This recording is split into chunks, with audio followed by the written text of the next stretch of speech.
Let's do a once-over of this once-in-a-lifetime vehicle. First, some interior conveniences. We have the glove box, which locks when in valet mode. There's an accessory power outlet here under the glove box for cell phones and other chargeable accessories. The center console storage compartment can be accessed by pressing this button. USB and auxiliary ports are inside. This compartment locks with the car and in valet mode. The electric parking brake is located here and can always be activated even if the ignition is off. This is how you use the available lumbar adjustment and bolster adjustment. The available head-up display control is here, to the left of the steering wheel. To pair a phone, use the infotainment screen and select the phone icon, then Connect Phone, Add Phone. Now from your phone's Bluetooth setting, select the name of the infotainment screen and follow the instructions. For NFC pairing information and more, see your infotainment system manual. Now for the doors. If you've got your key fob within 3 feet of the door handle, just grip and press the door handle touchpad. If the vehicle has lost battery power, you can open the door manually with a key. If you're inside the vehicle and power is lost, to open the door, pull up on the emergency door release handle located on the floor next to the door sill. Here's where you release the hatch, or trunk. You can also use your key fob, or press the release touchpad here when the vehicle is unlocked. To close it, you just pull part way with light force, and it'll go the rest of the way on its own. You can open the hood with the release button when the vehicle is in park. You can also press twice on the remote key, or locate the touchpad in the grille opening near the driver's side headlamp. Press it once to release the hood. With any of these approaches, you'll then need to lift the hood slightly until it automatically raises and holds. Opening the hood with no electrical power should only be done in an emergency. Then you'll use the manual release cable located by the brake pedal. The hood is not heavy enough to latch under its own weight. It will remain open until the striker is pushed into the latch. Firmly press down on the front edge of the hood until it clicks twice. To access the battery, first the right hand and left hand side shields need to be removed. Then remove the second cover assembly. If your Corvette isn't driven weekly or the battery is disconnected or drained, you may want to opt for the battery maintainer package. Just plug it into a standard electrical outlet and then into the under-hood accessory power outlet. If you have one and plan to use your Corvette infrequently, you can remove the negative cable from the battery to keep it from running down. When the battery power is restored, the windows will need to be indexed by cycling them up and holding up for a second. If you ever have a loss of power, see your owner's manual. Lastly, do not take your Corvette through an automatic car wash. Some car washes may damage the wide wheels and tires and aren't compatible with Corvette's ground clearance. When it comes to how you drive your Corvette, it's personal. Your Corvette comes standard with the driver mode selector. On the mode knob, you'll find the preset weather, tour, sport, and track modes, as well as My Mode. Z Mode is accessed by the steering wheel button. The mode you're in is displayed here on the Driver Information Center. Let's touch on when and why you'd use these modes. Weather mode is specifically for driving on wet or icy surfaces. It is not intended for use when the vehicle is stuck in sand, mud, ice, snow, or gravel. Tour mode is your default setting for normal city and highway driving.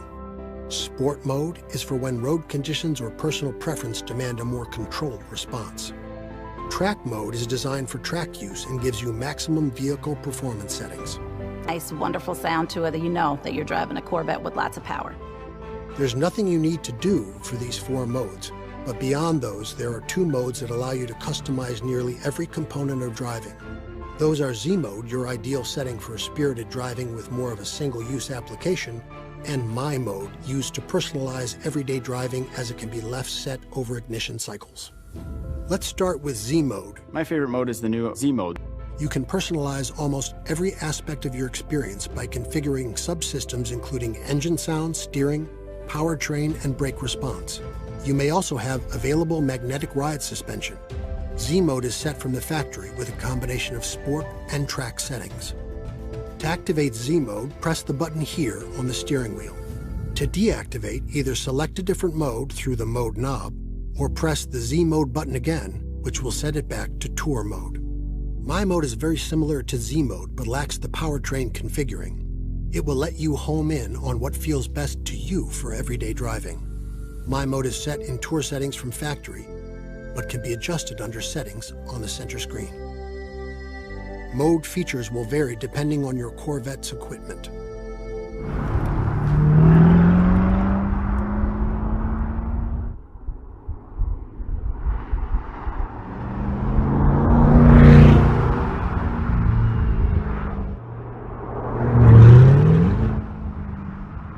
Chevrolet, find new roads. Getting to know you, getting to know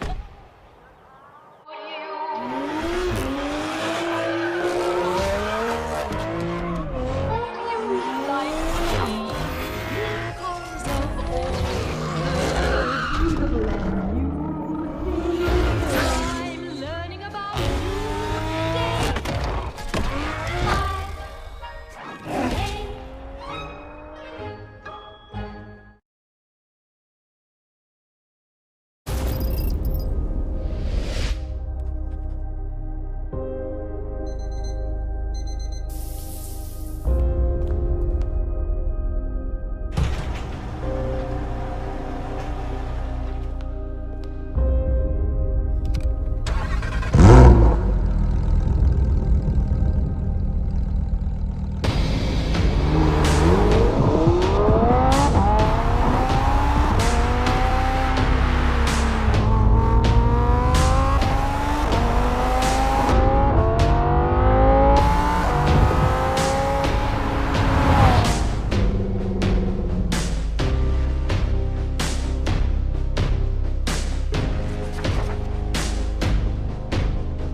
Every day amplified.